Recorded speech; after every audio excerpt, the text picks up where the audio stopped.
राम राम भाइयों। बातें तो मैं ऐसी ऐसी बता दूंगा आपको। अब भाई रोंगटे खड़े हो जाएंगे आपके सुन सुनकर। आज मैं आपको बताऊंगा जगत सेठ के बारे में। देखो 17वीं 18वीं सदी में जो बंगाल था, बंगाल की राजधानी थी मुर्शिदाबाद। मुर्शिदाबाद में एक परिवार था। उस परिवार, पूरे परिवार को ही कहा करते थे जगत सेठ। अब भाई पूरी दुनिया का सेठ है, ये दुनिया का सबसे अमीर परिवार है।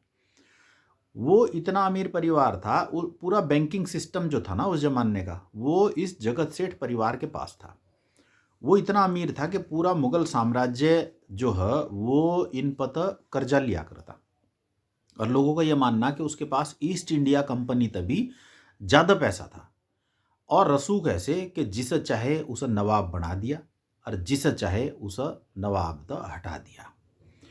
तो भाई क्या हुआ कि बंगाल का जो नवाब था सिराजुद्दौला, उसकी नज़र इस पर पड़ गई और उनने इनकी ताकत कम करने की कोशिश करी। भाई ये जो है सारा फाइनेंस इन्हीं के हाथ में है, जो मर्जी वो कर लो। तो जगत सेठ परिवार जो था वो इस बात तो हो गया नाराज। और नाराज होकर उन जो ये था सिराजुद्दौला, इसका जो वो था प्रधानमंत्री समझ लो, मीर जाफ़र और ईस्ट इंडिया कंपनी के साथ मिलकर करी साजिश। और सिराजुद्दौला को दे दिया धोखा। और 1757 की जो प्लासी का युद्ध था उसमें भाई जो वो था सिराजुद्दौला, वो हार गया। अब हार गया तो यहाँ तो भारत जो है वो गुलामी की तरफ बढ़ना शुरू हो गया। जगत सेठ ने क्या सोचा था? उनने सोचा कि भाई अंग्रेज तो इब्जा तेरे कब्जे में रहेंगे, क्यों तन्ना अंग्रेजों का साथ दिया। लेकिन उन्होंने क्या करा, उन्होंने मीर जाफर को भी मारा पहले तो।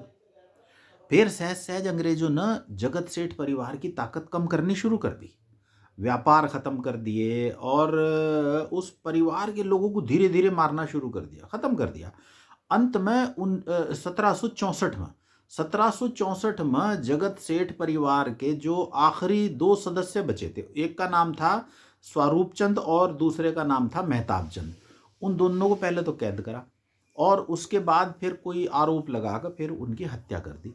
इस तरह वो जगत सेठ परिवार जो है वो यहाँ तक खत्म हो गया भारत में और एक छत्र राज हो गया उसके बाद फिर अंग्रेजों का।